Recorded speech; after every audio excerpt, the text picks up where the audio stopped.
Good morning students. आज मैं आपको एक्सरसाइज 8.4, 8.5 और 8.6 एक्सप्लेन करने जा रहा हूँ। फर्स्ट क्वेश्चन, रिक्त स्थान भरिए।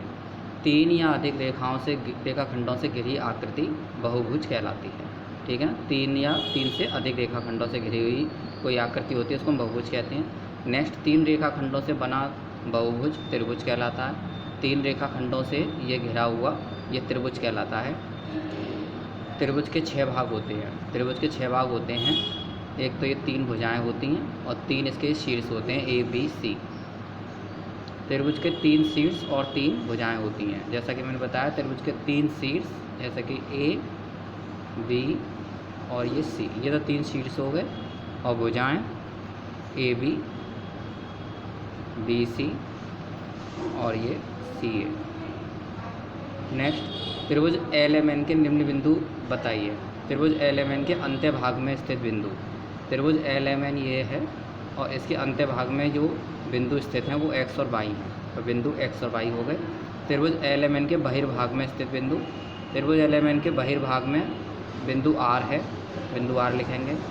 त्रिभुज एल एम एन पर स्थित बिंदु। त्रिभुज एल एम एन पर स्थित बिंदु एक एस है और एक टी है, ये रहा टी और ये एस और ये टी, दो बिंदु हैं। नेक्स्ट क्वेश्चन, दिए गए त्रिभुजों में निम्न को निम्नांकित कीजिए। त्रिभुज के शीर्षों को बताना है। तो एक तो ओ शीर्ष है इसका, एक पी है और एक ये क्यू है। तो जहाँ पर ये दोनों रेखाखंड मिलते हैं वो ये त्रिभुज का शीर्ष बिंदु कहलाता है। तो ओ पी क्यू। त्रिभुज की भुजाएं दो बिंदुओं तक की दूरी जो होती है, तो ओ पी, एक तो ओ पी हो गया, दूसरा पी क्यू हो गया, तीसरा ओ क्यू, ये 3 भुजाएं हो गई।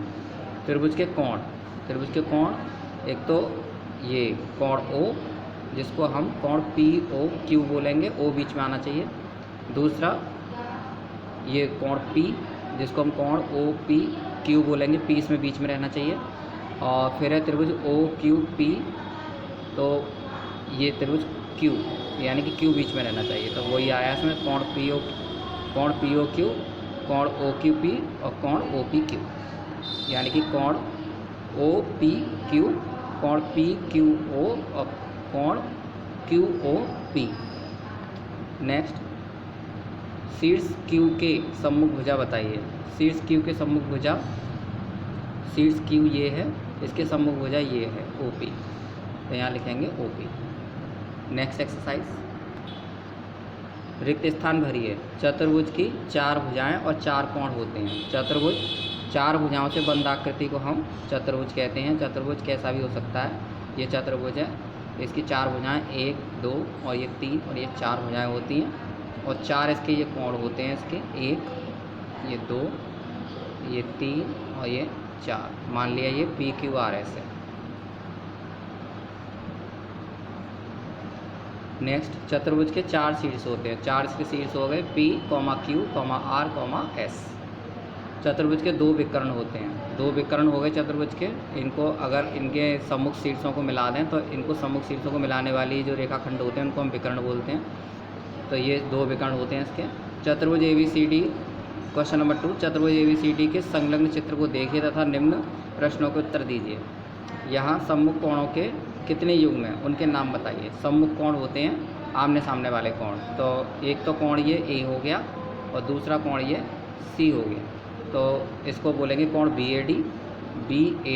ए बीच में रहना चाहिए, और दूसरा कोण बी सी डी, यहाँ सी बीच में रहना चाहिए। नेक्स्ट कोण है एक ये डी और एक ये बी, तो इसको बोलेंगे कोण ए बी सी, और दूसरा कोण ए डी सी। डी बीच में रहना चाहिए और यहाँ बी बीच में रहना चाहिए। देख रहे हैं आप, ए बी सी बी बीच में है और ए डी सी यहाँ डी बीच में है। नेक्स्ट, यहाँ संलग्न कोणों के कितने युग्म हैं, उनके नाम बताइए।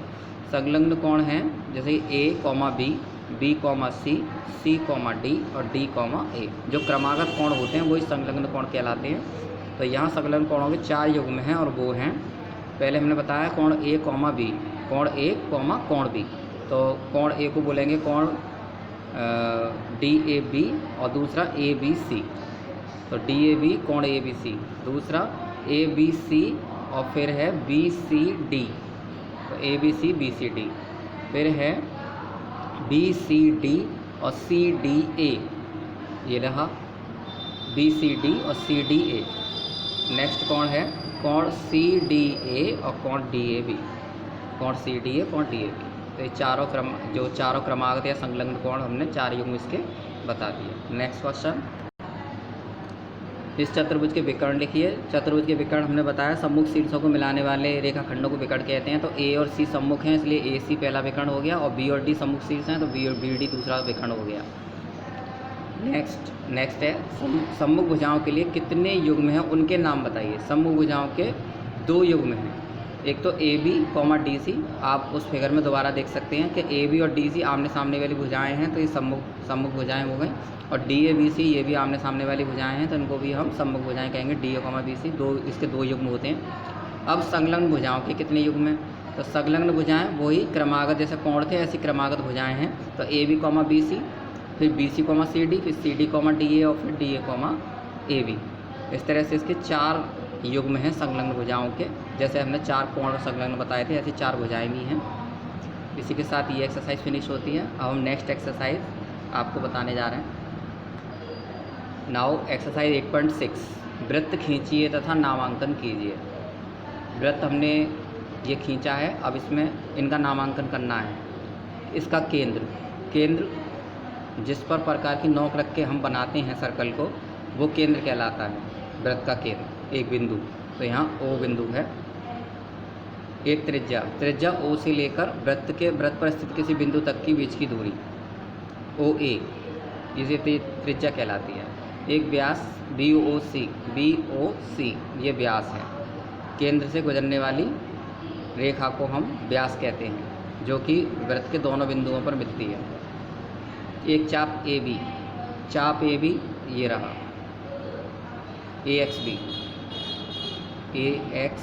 यहाँ से यहाँ तक। एक जीवा DB, वृत्त पर स्थित किन्हीं 2 बिंदुओं को मिलाने वाली रेखाखंड को हम जीवा कहते हैं। तो वृत्त पर स्थित 2 बिंदु D और B हैं, तो हमने इनको मिलाया तो DB जीवा हो गई। नेक्स्ट वृत्त पर एक बिंदु M है माना, तो ये M हो गया बिंदु। एक वृत्तखंड D/B, जीवा से घिरा हुआ नीचे का जो क्षेत्र होता है वो वृत्तखंड कहलाता है।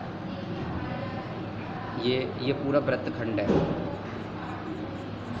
D/B, ठीक है।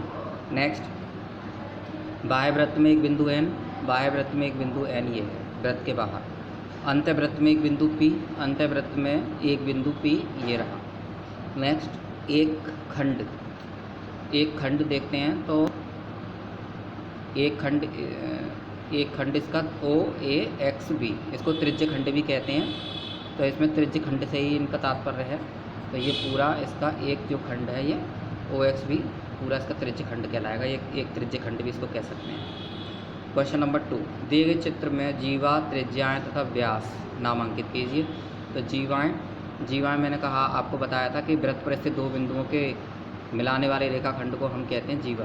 तो एक तो CD जीवा हो गई, तो यहाँ CD जीवा लिख दी। एक AB हो गई, AB।